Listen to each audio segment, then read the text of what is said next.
네, 코로나19 사망자가 나오고 확진자가 100명을 넘어가면서 국민들의 불안감이 굉장히 커지고 있습니다. 오늘 전면대전면은 코로나19와 관련된 이슈들을 짚어보겠습니다. 전희정, 전진주 변호사 나와주셨습니다.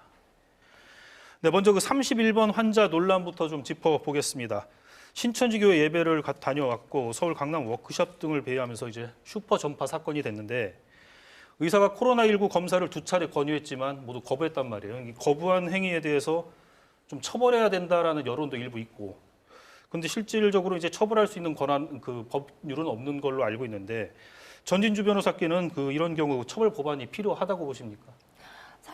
사실 현재까지 우리 법이 의사에게 초기 강제 조사를 할 수 있는 권한을 부여하고 있질 않습니다. 그런 부분에 관해서는 이게 처벌을 한다는 것 자체가 형벌을 하는 것이기 때문에 그렇게 현재는 아예 규정이 없어서 처벌 자체가 불가능한 것이고요. 만약 개정을 해서 처벌 규정을 새로 만들어낸다면 그 후에는 처벌이 가능할 것으로 보입니다. 처벌이 능사가 아니겠지만은 또 이게 굉장히 파장이 큰 슈퍼 전파 사건이 되다 보니까 여론이 좀 이렇게 비등한 것 같습니다. 또 더불어서 확진 판정을 받은 신천지 교인 가운데 일부가 동선에 대해서 묵비권을 행사한다고 하던데요. 이처럼 이제 격리나 역학 조사를 거부할 경우에도 처벌이 어려운 상황입니까? 어떻습니까? 예, 일단 감염법 예방법으로 좀 줄여서 말씀을 드리겠습니다. 감염병 예방법이라고 하는 이 법률에서는 질병관리본부에서 실시하는 역학 조사에서 거짓 진술을 하거나 이제 고의적으로 사실 은폐 또는 누락한다면 이제 벌금형에 처할 수 있게 되어 있습니다. 그리고 이에 더해서 격리를 거부하거나 또는 격리 장소에서 이제 탈출을 하는 등의 행위까지 한다면 약 3년 이하의 징역 또는 1,000만 원 이하의 벌금에도 처해질 수 있습니다.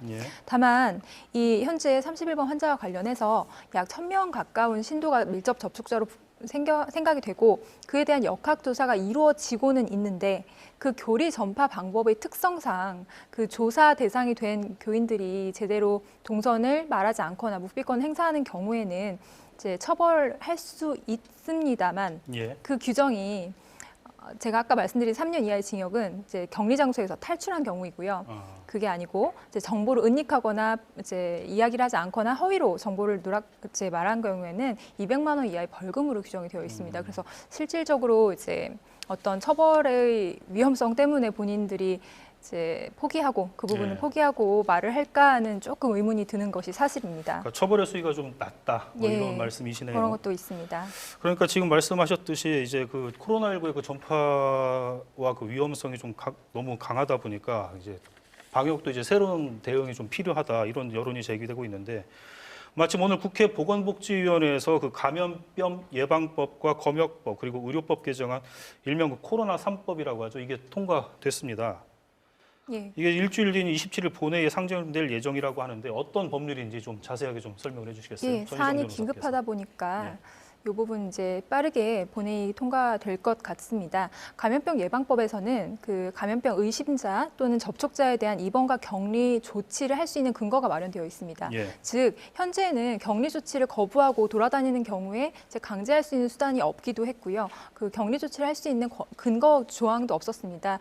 시민의 자율 의식에 맡겨서 이제 자율 격리에 의존해야 하는 상황이었습니다. 그러다 보니까 문제가 발생했고 이를 보완하기 위해서 근거 조항을 마련했고요. 또 이에 더해서 이제 우리나라를 좀 뜨겁게 달구었던 그 마스크 사태를 생각해 보시면 알 수 있겠지만 그 예방 방역 조치를 할 수 있는 물품들 그리고 의약품들의 수출 제한 조치를 할 수 있게도 되었습니다. 검역법의 경우에는 개정안에서는 이제 신종 감염병이 생긴 나라에서 입국하는 자들 그리고 그 나라를 거쳐서 오는 자들의 입국 금지를 할 수 있는 조항도 생긴 것입니다.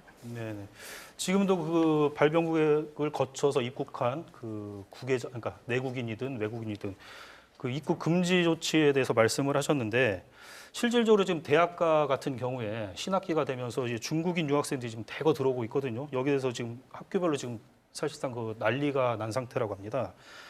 이 최근 중국을 방문했던 이력이 있는 자국민이 아닌 외국인 학생 이런 경우에 감염병 관련 조치, 그러니까 강제 격리 등 감염병 관련 조치를 취할 수 있는지, 그 근거가 있는지 좀 궁금한데 어떻습니까 지금? 네, 사실 지금 의심되고 있는 환자의 경우에는 자가격리를 들어가고 있는데요. 예.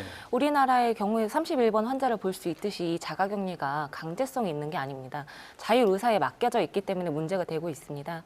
그런 점에서 중국인, 그러니까 외국인들을 자가격리시킬 방법은 더 강제성이 없다고 보여지고 있습니다. 네.